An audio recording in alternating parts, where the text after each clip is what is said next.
essa é a segunda parte do vídeo da Unidade 1. Na Unidade 1 nós estamos tratando sobre a apresentação da disciplina, as características do planejamento de gestão de pessoas e também as unidades sequentes. Então eu queria te informar sobre como trabalharemos no curso.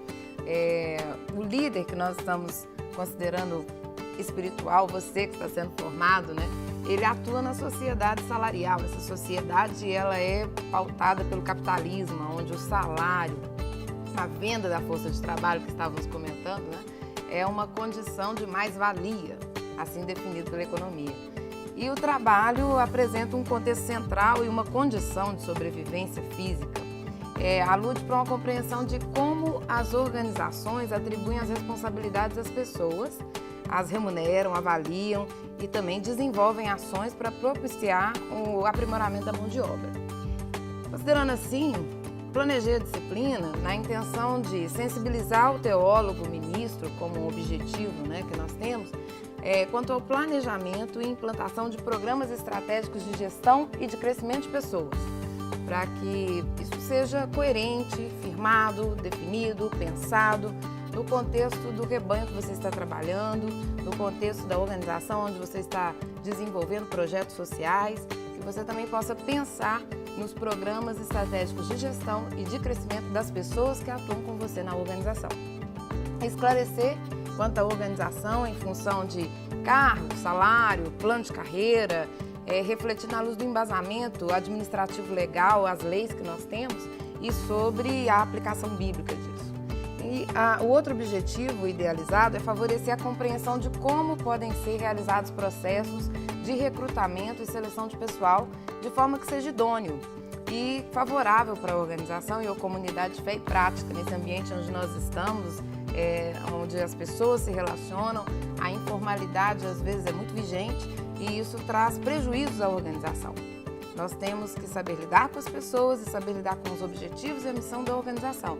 Pensando nesse sentido, nós precisamos ter uma identidade organizacional que supere a esse momento em que a organização está vivendo, definido por aquela pessoa. Porque sempre estamos pensando que as organizações elas podem transcender ao período de vida de uma pessoa. E esclarecer quanto ao processo de avaliação e desempenho da gestão por competências e seu uso permanente nas organizações, considerando inclusive a questão do trabalho voluntário. Ali, um outro objetivo que nós pensamos foi o treinamento. Como você deve treinar, capacitar e desenvolver as pessoas para que elas sejam absorvidas nas estruturas organizacionais no intuito de favorecer o alcance do que tem sido pretendido para essa organização e sua identidade, quero dizer, sua visão e missão. E também compreender como criar condições ambientais e psicológicas satisfatórias para as atividades das pessoas no intuito de manter as pessoas ativas na organização. Isso é um grande desafio. Hoje nós temos muitas pessoas engajadas, muitas pessoas interessadas, mas observa-se um ciclo. A pessoa fica em uma organização por 2 anos e depois ela migra para outra organização. Aí ela fica mais um período de 6 meses em outra organização, ela cria um conflito, ela sai dali e vai para outro lugar. E o nosso objetivo como corpo de Cristo é mantê-lo. Nós precisamos preservar isso. E para isso precisamos gerenciar os conflitos. Então, um dos desafios que nós teremos, um objetivo que foi idealizado é como manter pessoas, como manter os colaboradores na organização. E ainda sensibilizar quanto à prática de que é importante serem avaliados os resultados, é importante dar feedback de como estão sendo feitas as atividades, se a pessoa está cumprindo o que foi contratado, ou melhor, o que foi acordado, né, como deve ser desenvolvida essa prática de dar retorno, monitorar e avaliar. Isso é saudável, isso evita conflito, isso proporciona um ambiente de harmonia aonde nós estamos. Bem, esse contexto de harmonia, essa forma como nós trabalhamos, está envolvido dentro de um modelo de gestão de pessoas que assim definimos, e isso quer dizer, depende dos princípios da organização, das estratégias que ela utiliza, quais são as políticas que ela estabelece e quais são as práticas ou os processos de gestão. Falando nisso, eu penso na organização clássica que a administração geral define. Nós temos 2 tipos de organizações. As organizações que são mecanicistas e as que são orgânicas. A organização mecanicista, ela é mais focada na regra. Tudo é muito definido, claramente. As pessoas têm restrição. Eu só posso fazer até determinado ponto porque essa é uma limitação que foi posta ao meu cargo. Existem normas bem definidas, claras. O trabalho é especializado. Já na orgânica, a ideia é de ser mais dinâmica, tem menos definições e tem mais interação. As organizações, em geral, não precisam ser ou mecânicas ou orgânicas, elas podem combinar isso. Por exemplo, o exército, quando ele está fora da guerra, ele é mais mecânico. Quando ele está na guerra, ele precisa ser orgânico, porque quando vem uma condição tempestiva, algo que ele precisa refutar no momento da batalha, ele precisa ter uma resposta orgânica, que está ali dependendo do pelotão. E aí, naquele momento, quem está na frente de batalha é quem decide o que vai ser feito. Isso é interessante observar. Vou dar um exemplo. As organizações que são evangélicas, né, as igrejas, considerando, por exemplo, a Batista. A Batista é um tipo de organização mecanicista. A ideia é de que tudo deve ser bem definido, acordado, porque também ela zela muito pela democracia. E é um pressuposto democrático de que as leis estabeleçam os direitos a todos. Então, as decisões a serem tomadas são, por vezes, morosas. Isso reflete a ausência de tempestividade, mas ela é perene e de consenso para a membresia. Isso é um ponto forte.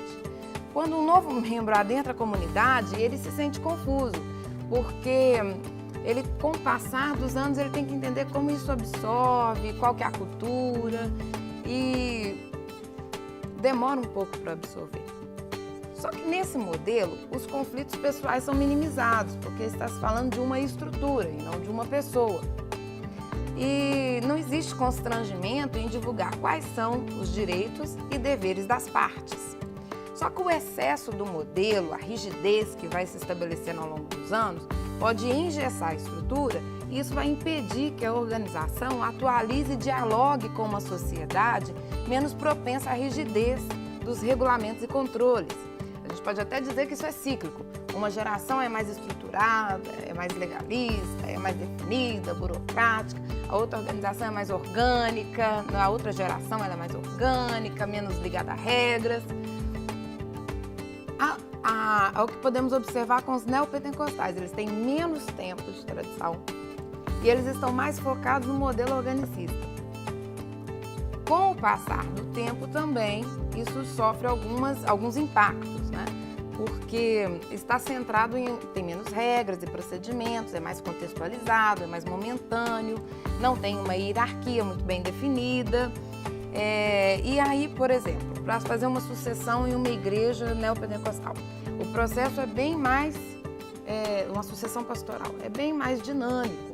Às vezes o pastor principal é quem decide e fala, essa é a pessoa que vai continuar. Para fazer uma igreja batista, é preciso fazer uma comissão, essa comissão vai reunir, vai definir um projeto, vai levar em assembleia, vai discutir, vai rever o estatuto, o regimento, se está tudo de acordo, aí depois vai ter mais um parecer, e aí no final começam a eleger os nomes, você passa por um processo de 1 ano para identificar quem é o sucessor naquela igreja, qual é o próximo pastor daquela igreja.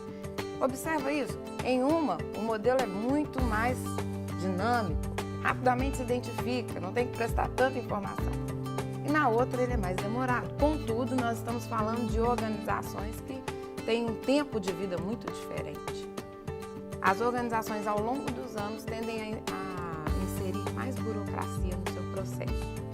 É importante a gente observar isso para que você não venha de uma instituição que é muito mecanicista e tente colocar isso em uma organização que tem uma cultura mais organicista. É preciso respeitar a cultura do ambiente para que possamos entender como lidar com as pessoas daquele lugar.